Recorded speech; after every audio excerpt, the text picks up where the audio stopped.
Welcome to this explainer. I am absolutely thrilled to have you here today. Okay, let's just dive right into it because let's be honest, we all know the feeling. The summer is winding down, the air gets just a tiny bit crisper, and suddenly, boom, you're hit with the inevitable sticker shock of the back to school season. Between the backpacks, the pencils, the tech upgrades, and those endless lists, getting your kids ready for the classroom can feel like a massive financial burden. But today, we're going to completely shift that narrative. We are moving away from reactive, stressful shopping and stepping into a structured, fully empowered approach. So, before we get into the actual strategies, I want to ask you a question directly.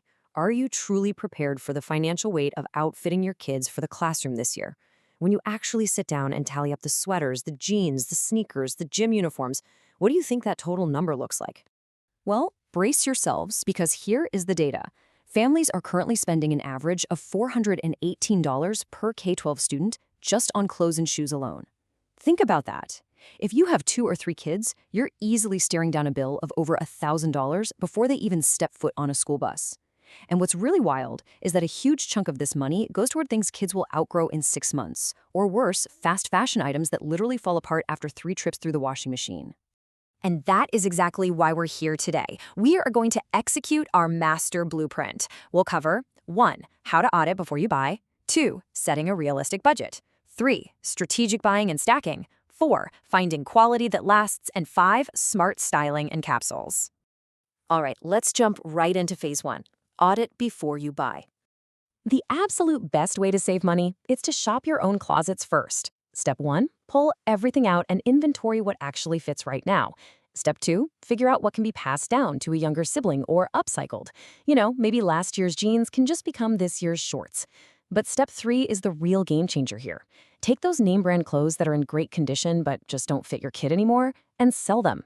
Places like Once Upon a Child, Plato's Closet, or online platforms like Poshmark will hand you cash or, even better, a much higher payout in store credit. You can literally use the clothes your kids outgrew to directly fund this year's wardrobe budget. It's like free money. Moving right along to phase 2, set a realistic budget. Now, this is the perfect time to teach older kids the difference between wants and needs. And the numbers perfectly illustrate why having that conversation is so absolutely crucial. Just think about how expenses dramatically scale as kids grow. For preschool and kindergarten kids ages 3 to 5, you're looking at an average of $300 for simple play clothes. But move up to the elementary years, ages 6 to 10, and that jumps to $400 as activewear needs really increase. Then you hit the tween and teen years, ages 11 to 14, and suddenly you are averaging $550. Why? Because that's when rapid growth spurts violently collide with very strong, very expensive brand preferences. By giving a teen a fixed cash amount or gift card budget, they learn firsthand how to balance buying those pricey sneakers against needing everyday shirts. Hey, really quickly, if you're finding this master blueprint helpful so far, please take a quick second to like and subscribe to The Flow State. We are dedicated to bringing you the best life and financial hacks, and subscribing ensures you never miss out on any of our future strategic financial explainers. All right, let's get back to the savings. Let's get into phase 3, strategic buying and stacking. Listen, where and when you buy is just as crucial as what you're actually buying. Think about your spending strategy in tiers, because not all clothes deserve the exact same budget allocation.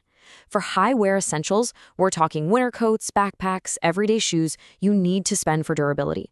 Buying cheap shoes that fall apart in 2 months will always cost you way more long-term.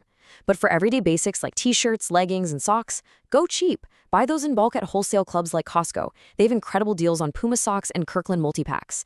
And for uniforms or dress clothes, your strategy should absolutely be secondhand or swaps. School PTOs and Facebook Buy Nothing groups are literal gold mines for standardized uniform sizes. But knowing where to buy is only half the battle, right? Now we apply insider discount stacking tactics. First, always utilize your state's sales tax holidays in August. Second, don't buy everything in August. Buy off-season. Just get what they need for the warm weeks of September and wait until October or November for clearance markdowns on that heavy winter gear. Third, before you even think about checking out, buy discounted gift cards. You can go to sites like Gift Card Granny and buy a $200 Old Navy gift card for $178. Combine that with a cashback app like Rakuten, and suddenly you're saving 20 to 30% before the store even runs a sale. It's incredible. Which brings us to phase 4, finding quality that lasts. Because listen, all the discount stacking in the world won't help you if a cheap shirt just falls apart. According to Dr. Ji-Young Kim, a professor of merchandising, the complexity of global supply chains means clothing quality can vary wildly from store to store. But here are these specific physical quality checks you can perform right there in the store aisle. First up, look for double stitches on the seams to ensure they aren't too thin. Second, check the tags for reinforced knees. You should actually be able to feel the thickness with your fingers. Third, hold the fabric up to the light. If the knitting looks irregular or super flimsy, put it back on the rack. And finally, test those zippers and buttons. Do they glide smoothly? Do they feel solidly attached? And this brings us to a massive tip. Think about the flimsy lifespan of random fast fashion versus the incredible store warranties offered by major retailers. Did you know that Target's in-house brands, like Cat & Jack and All in Motion, as well as Old Navy's kids and uniform lines, often feature a 1-year return policy? That means if the quality doesn't hold up, say the knees blow out of those uniform pants within a year, you can literally return them. That is a level of peace of mind you just don't get with cheap, ultra-fast fashion. Finally, we hit Phase 5, Smart Styling and Capsules.